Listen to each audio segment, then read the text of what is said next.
रोशनी का कारवां. This podcast is brought to you by Cipla Foundation and Score Foundation.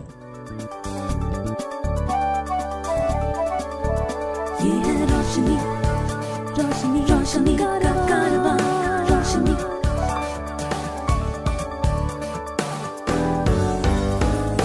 Eyeway, ये है रोशनी का कारवां. Hi, my name is George Abraham and welcome to Eyeway Conversations. My guest today is Hein Wagner from South Africa. He is a global adventurer, a motivational speaker, a corporate entertainer, and a lover of life. Welcome, Hein. Good to talk to you. Thank you for the invitation, George. And it's good to meet you again after we worked out 24 years. That is correct. 24 years ago, you had come to India with the South African blind cricket team. So let's start from there. What are your memories of India? Wow, my one of my biggest memories is, of course, the Indians' passion for cricket. I was just so surprised that every sports shop we walked in, even as the South African blind cricket team, people know our bowling figures, our batting. They knew everything about us. So we felt like celebrities in India. It was an absolute incredible experience, and we managed to go through to the final, playing against Pakistan. And all of a sudden, we had 5, 10, 15,000 supporters supporting the South African team, all the locals in India. So that was amazing. What a great experience. Hein, I was reading a little bit about you, and there's something very interesting that I stumbled across. We all ask the question when we are blind, why was I born blind? And in your story, I read that you found the answer to this in a couple of, as you lived and discovered life. So talk us through that. Yes, George, I think like anyone who's born blind or go blind later in life, I guess your question is always why? Why is it? Why me? And you got lots of questions. And I guess for half my life, I was fighting that. I was going to be able to see no matter what. And, I was fighting something that I actually couldn't change. And the day that I literally accepted my blindness unconditioned was the day that so many opportunities opened up for me, because I could use the same amount of energy that I was, using to be upset about blindness, to use it to be positive and see the world around me, experience the things around me. But yes, it did take a few adventures to get me to that point. I recall one in particular was sailing from Cape Town to Rio with another blind friend of mine and a deaf skipper crossing the Atlantic Ocean. And I just remember being in the middle of the Atlantic, 1,600 nautical miles from the nearest piece of land, when I realized I'm so small in this amazing creation that I live in. And I also realized that I brought myself to this point, being so far away from the nearest piece of land. If I can get myself here, I can get myself anywhere. But the one thing that I have to do is I'm going to have to change the way that I look at this obstacle called blindness. And when I did that, it just opened a whole new world for me. If you know of anyone with vision impairment who needs guidance on living life with blindness, please share the Eyeway National Toll-Free Helpline number 1-800-5320-469. The number is 1-800-5320-469. And one of the avenues that opened up for you seemed to be adventure. You seem to have had a lot of adventure, whether it's on the sea or land or in the air. I don't think I was a born adventurer, but I was in my teenage years and living in Cape Town. Every sighted person kept talking about Table Mountain, this perfect picture postcard view. Right. And as a blind person, I was like, but I need to find out what this thing looks like. They can't stop talking about it. And it looks differently, apparently, every day. Yeah. So by the age of 16, I've actually climbed that mountain 6 times from different angles to get a perspective. And as I said, I wasn't a born adventurer, but when I did this, I completely, totally, utterly fell in love with the smell of the fauna and flora, the texture of the inside of the protea flower between my fingers. And back then I said to myself, one day, if I have a real job, whatever that will be, I'm going to take enough time out to go back into nature to recharge, revitalize, and re-energize my soul. And I guess today my picture of Table Mountain looks a lot different to anybody else's, but I also come to learn it honestly doesn't matter. So that for me was a start into adventure. And one thing just led to another. Then I got to sail the Cape to Rio Yacht race, which I briefly referred to. And I got the wonderful opportunity to play in the African blind cricket team. Obviously, that took me all the way to India to the first ever international World Cup, which was an amazing experience. And then the adventures really started because I then got involved in doing triathlons, still do it today. I end up doing also full Ironman, which is a really, really tough race. It's a real test of endurance.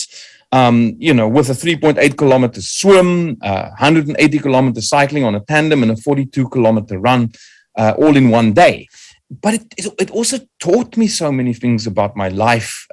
It also taught me, how not to give up. Because I guess, in all of us, whether it's blindness, we all have a challenge in life, or something we have to deal with, something we have to accept. And doing these adventures has certainly helped me to deal with those things, put them into perspective, and have a great opportunity to experience the world, see the world from a different perspective. And also talk to us about the Absa Cape Epic that the mountain bike adventure, which is like the Tour de France in the southern African peninsula. Yes, George, I tell you, that is probably the toughest endurance race I've ever done. So what it actually is, it's a mountain bike race, a multi-stage mountain bike race over 8 days, over 800 kilometers, over the roughest, the toughest, the most treacherous terrain, mountains in and around the Western Cape. And there's a lot of technical single track. And I phoned the organizers and I said, hey, my name is Hein. I want to speak to the MD of the race. He said, yeah, sure. And I went through, I said, yes, my name is Hein. I'm blind. He said, okay. I said, yeah, I just want to tell you that I'm coming to ride the 2011 race. He said, what? I said, I'm blind. He said, I heard you. I said, listen, I'm coming to ride the race next year. He said, my friend, let me just tell you something. Sighted people arrive here. They break their arms, their elbows, their backs. It is impossible for a blind person to do this. He said to me, even, I don't think you can come and watch. I said, yeah, well, okay, close the door in my face. So I just continued to nag him. Eventually he said, you're so persistent, we'll give you an entry for free as long as we can publish your story that you'll be the first blind man to attempt the impossible. Now, I thought it was a ridiculous headline. But right. I also thought that if I'm going to put my mind into this thing and we cross the finish line after 8 days, it would be excellent media miles for the abilities of the blind. And that's why I signed up for that stupid headline. So for 8 months, this is how we trained, and we decided we're not going to do the single track. We have to complete. We'll just carry the bike and run with the bike. And where we can ride, we'll ride it as hard as we can. So, George, 2 weeks before the event, we got a call to say, hey, there's another blind guy from Brazil coming to ride the race. He's a Paralympian gold medalist. So right. I just phoned my tandem partner and said, look, I will not be the second blind man to finish the epic. So we did get through the race, but it was 8 hard, tough days. And but what an extraordinary experience. This was 707 kilometers, I believe. Yeah, and it's 2,000 meters of climb per day. So they say you basically, the height that you climb over those 8 days is twice the height of Everest. So, Hein, staying on cycling, I also was reading that you did a solo cycle trip of 39 kilometers. And this was not a tandem bike. That sounds like, again, let me use the word impossible effort. Prove me wrong. Well, George, let me tell you the story how it came about. When I was 5 years old, my parents sent me off to blind school about 100 kilometers from Cape Town. To boarding house. I couldn't believe they did that because I had so many sighted friends at home. Today, I know that was the best thing at the time because the school was really equipped for handling blind kids, also, and catering for all the inclusive needs of the blind. So my parents were right in doing it, but I couldn't believe it. So all I wanted to do was go back home and hang out with my sighted friends. But I had to stay at least for the first time before I could go home for 5 weeks because I'll never adapt to this area, new living environment if I'm not there at least for 5 weeks as a 5-year-old. So obviously I couldn't wait to go home. When I went home, the first thing I wanted to do was hang out with my sighted friends. And as I got out the car and my parents took me back home, that first weekend, I was completely, totally rejected by this little group of sighted kids. Right. And I couldn't believe it. And I was like, but what are they doing? What can I do as a blind person that will allow them to accept me back in their group? You know, we're all the same age. The only difference is I can't see. Yeah. And I realized they're all on their bicycles. I didn't even own a bicycle. My brother owned a bicycle. It was 5-year-old blind kids. Well, blind kids do not own bicycles unless your parents are a little bit sadistic. You're not going to own a bicycle. But I took my brother's bike out the garage and I started pushing it up and down the driveway. And I decided I'm going to get on this bike. And 3 hours later, I'm still pushing this bike up and down, realizing I'm not going to be able to do it. And as I was about to throw the stupid bicycle down, a little voice in the back of my head said, well, you take 4 more steps. And in those 4 steps, I could hear the clickety-click noise from the bicycle's gear bouncing back at me from the pavement. And I could use that and focus on it, and I could hear it. And 2 weeks later, I was cycling in a straight line. 3 weeks later, I was challenging those sighted kids and say, hey, do you want to dice me? I'll keep my eyes closed. Now, the reason I'm telling you that part of the story is 20 years later, in that very same town, I signed up for a race, a very famous race in that town, in Durbanville, for a 35-kilometer solo ride. And the committee phoned me and said, you're blind, you want to ride solo? We can't allow this. I said, come on, this is where I grew up. I know this area. And I'll put another friend of mine on a solo bike in front of me, 5 meters. I'll follow the noise on his bike. And that's how we did it. We just put a little thing on the spokes at the back, and as his wheel turned, it made the clickety-click sound. And we did that 35 kilometers in a reasonable time. They did let me start it before everybody else. There was about 3,000 participants, so I got to go about 20 minutes before the rest. So by the time I got back in, there were still 2,000 people waiting to take off. Everything went well. When they announced that, the blind guy's coming in, and, give him a nice round of applause, they all started clapping, and I couldn't hear the bike in front of me any longer. So we almost crashed on the finish line, but luckily we managed to stop in time. Now, we all run marathons, and you've run many of them, and, running a marathon on flat ground in a city is bad enough. Now, you chose to go and run and do the marathon at Antarctica. What's the story there? Yeah. So it's always been a dream of mine to run a marathon on every single continent, all 7, including Antarctica. Right. So I applied in 2005, and I finally got a slot 8 years later, because there's only 100 people that can go once a year. They do a trip for about 100 people. And you basically you go down from the most southern city in Argentina. You cross the Drake Passage, Beagle Channel, Drake Passage, the roughest part of the ocean. We went down on an old Russian icebreaker. And so we made it to the Antarctica. We did the Antarctica Marathon, and it was tough because it was extremely cold. Although it was summer, it was a chill factor of minus 20 degrees. So it was rather messy, no real road, and it was extremely cold. And you basically go on land with a boat, with a Zodiac, and then you go back because there's no way to stay on the Antarctica. So we lived on the boat for about 15 days on the trip around. But the interesting part was that the next day they were saying, we're going to sail into Paradise Bay. This was the day after the marathon. And I was like, who in their right minds called the coldest place on the planet Paradise Bay? What a sense of humor. Indeed. But when we sailed in the next morning, my cabin mate and my guide, he was sitting at the window, looking at the window. And my question in the morning always, what does it look like outside? And he said, I know you're going to ask me a question, but I can't answer you today. I said, what do you mean? He said, no, I can't explain to you what it looks like because it is impossible. It's too beautiful. I said, come on, you have to be able to try at least. So he went on to say, outside of the boat right now is a glacier, which is probably 2,000 feet high. And the perfect reflection of this entire ice mountain is crystal clear. The water is so clear that I can see all the colors, the perfect reflection. There are a couple of icebergs drifting past us right now where a few seals are having a good old sunbathe. And I must be honest, I felt a bit envious of the sight at this point.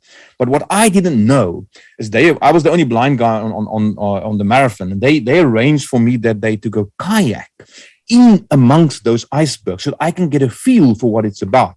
Right. And it was they set me free in the Antarctica on my own on a kayak. Off I went, and it was honestly the thousands and thousands of tons of metric ice and snow around me. It was so extraordinarily beautiful. It was the first time in my life that I could actually hear the view, and I guess that in so many ways made that adventure one of the top ones on my list because it was extraordinarily beautiful and completely untouched by the human hand.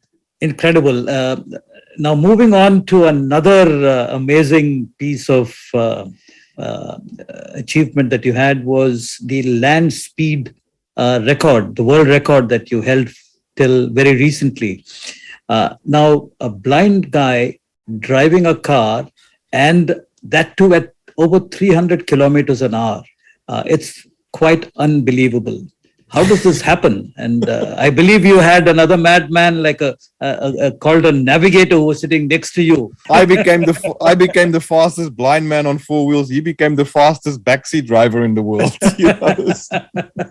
My first attempt was at the age of 35, and I first of all I did a bit of research. I saw, well, there was a British guy who drove 223. I thought, that can be beaten. So I called up the Ferrari Maserati importers in Cape Town. I spoke to the CEO, and I said, I want to break the world blind land speed record. Will you give me a car? Have you one that's fast enough? He said, yeah, no problem. I said, are you sure it's for the world blind land speed record? He said, of course. So when he said yes, I got such a fright, I just put the phone down.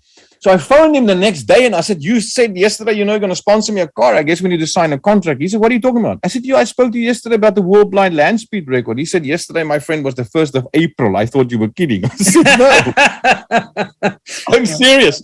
So he actually sponsored the car, but it took me 6 months to get somebody to get in. So I found this guy. Right. He ran a company, Speed Record SA, promoting South Africa as a land speed record breaking destination. So I called him. He said, it sounds dangerous, but come see me face to face. And I'm already thinking, waste of my time. But anyway, I'll see him face to face. So we started talking. We went for coffee, and he said, how are we going to do it? I said, I don't know, but you must tell me where to go, and very quickly.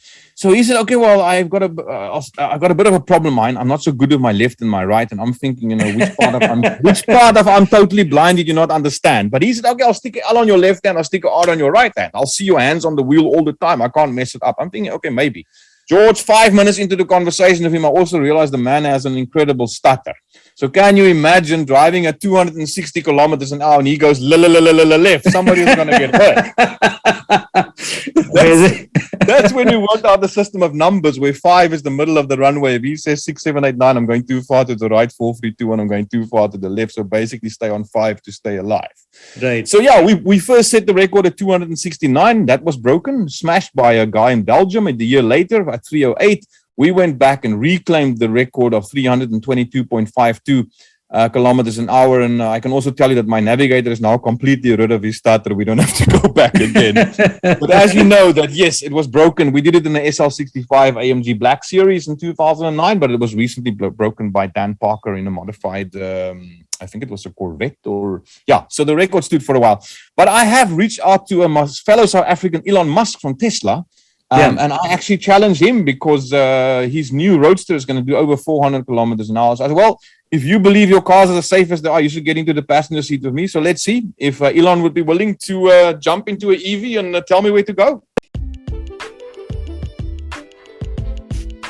To support our work with the blind and visually impaired, you can visit the donate page on our website www.scorefoundation.org.in. Please note www.scorefoundation.org.in. So you started your career as a front desk officer or a front desk receptionist or whatever, and then you climbed went into the IT industry and so on. And one fine day you decided to switch professions and move into motivational speaking. Why don't you talk us through this journey? So my first job was at the bank, yes, as a switchboard operator answering the phone, and it almost drove me crazy because it was 950 times a day answering it was really. But I continued to invest time and energy into qualifying myself in IT. I was even fixing the bank's computers at the time, but my manager still thought I was too blind to work in the IT department. But one thing led to another, and then eventually I ended up working for a number of IT companies. And my last job in IT was actually for an international security company, SSL security company, Mark Shuttleworth, a South African. And I was, at that stage, I was international sales manager with a huge sighted team, massive quarterly goals. So I did end up in working in IT. And when I achieved that, I felt completely empty, and I couldn't understand why. I was like, well, I wanted to do this, wanted to get the car, the home, the t-shirt, the job, the cool job, and the good pay. And that all happened, but I felt empty. And I realized that I didn't understand my purpose.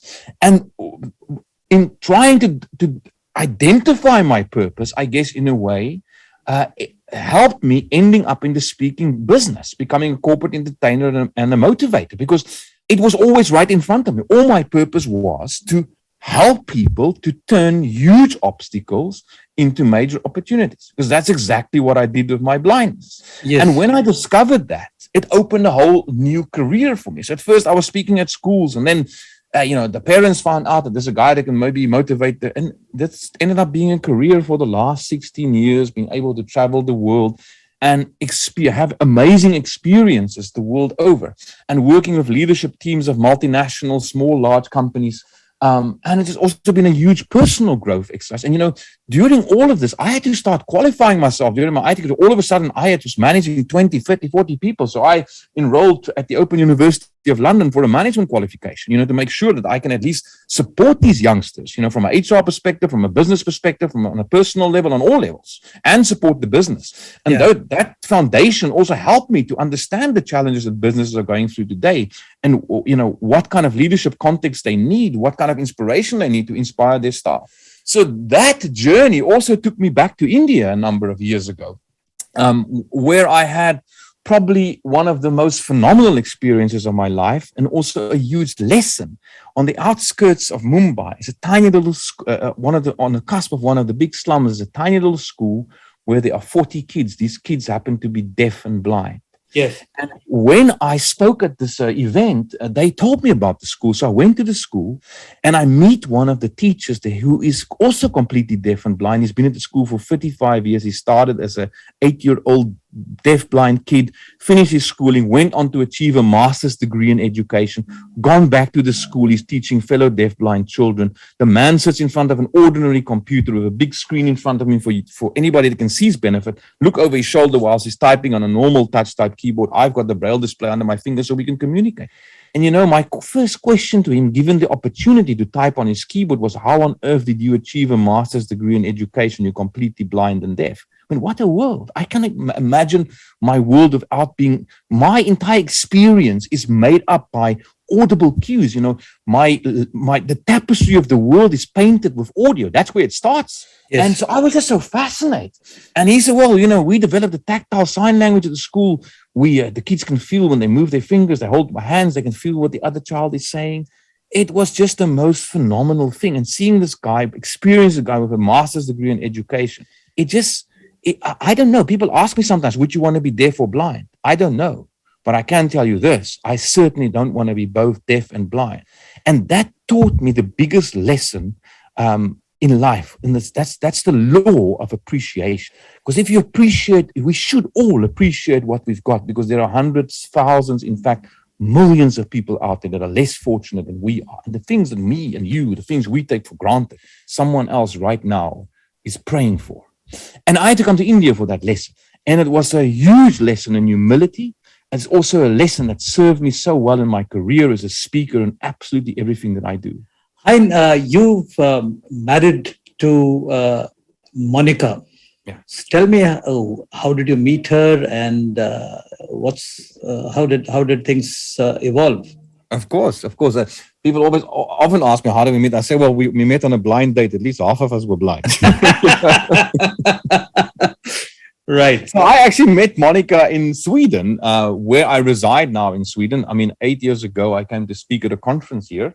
Yes. And we met at the gala dinner that evening, and we just had a conversation, and we chatted, and there was an instant connection. And 2 months later, she came to visit me in South Africa, and as they say, the rest, as they say, is history. And we got married a year after that, and we decided to start a family, and my little girl is now 6 years old. And interestingly enough, her name is India. After my experiences I've had in your incredible country, I mean, when we won the World Cup of South Africa, I already said to myself that if I'm going to have a daughter one day, I will call her India. And it took me a very long time to have children because my blindness is hereditary. And with my previous partners, it wasn't an option to have children. But Monica said, well, who's going to be a better role model for your child than you, if it happens to be, but it's not a guarantee that the child's going to be blind. And lo and behold, her eyes are perfectly fine. She's a very fit and healthy 6-year-old, and she's very witty and keeping Papa very, very busy. As a blind husband and father, what are the challenges? Of course, you don't call challenges, you call them opportunities. But what are the challenges that you found to create into opportunities as a blind father and husband? It is. I was very fortunate due to the work that I do that I could actually spend, and COVID also forced us all to go back home and refocus and relook our situations on so many levels. But I decided, because they're only going to be small, young, so I decided to take some time out as well when she was very small to spend a lot of. So there's a very strong bond between me and her. But it's fascinating how over the last 6 years, she started to grasp the fact that I'm blind. So initially it was very little understanding. Now she doesn't understand it 100% yet, but she does a lot better. I mean, if we're going anywhere, she's the one who wants to guide me. She knows how to do that. And but it's so funny because once we said to her, Papa can't see with his eyes, but he looks with he can see with his senses. And she heard sensors. So she thinks I've got very special sensors that I can do. So she often says to me, Papa, now you have to turn on or turn off your sensors. You're not allowed to see this, turn off your sensors. So, we have a very special father and daughter bond. And I guess, besides obstacles in the house, she loves to leave the Lego on the floor. How kids do, and she doesn't really care that Papa can't see. So I was actually rehearsing for a corporate virtual talk a while ago, and I was walking around the house saying, just throwing my opening line, I was born blind, but that has never stood in my way of living a full and adventurous life. And she chirped me and said, yes, Papa, sure, but you keep walking into things all the time. So he definitely has got a sense of humor, for sure. And I guess as a dad, the two things that I want to teach her is and she's already getting it. She's grasping it, and it's already creating success in her life. And these are two things my dad taught me, was to be kind and be generous. And if she can master those two, the world will be an oyster. Wow, that's wonderful. And it's really nice, Hein Wagner, that I could catch up with you after 24 years and spend this time talking to you. Thank you very much for accepting this invite to be on this conversation. Wish you the very best. George, thank you. And I just want to use the opportunity to say a very big thank you to you for all the work you've done in blind-related circles. I mean, you were the pillar of putting the whole Blind Cricket World Cup. I know you retired from the sport in 2008, but you put the whole thing together. I'm now with a team on the ground, a local organizing committee, but you were the go-to. And that experience has enriched not only my life, but so many youngsters and inspired blind youngsters around the world, taking cricket to blind people. And you were instrumental in making that happen. So just from my side, a big shout out for you for all the hours, dedication and devotion you've put into this. Thank you. Eyeway, ye hai roshni ka karvan.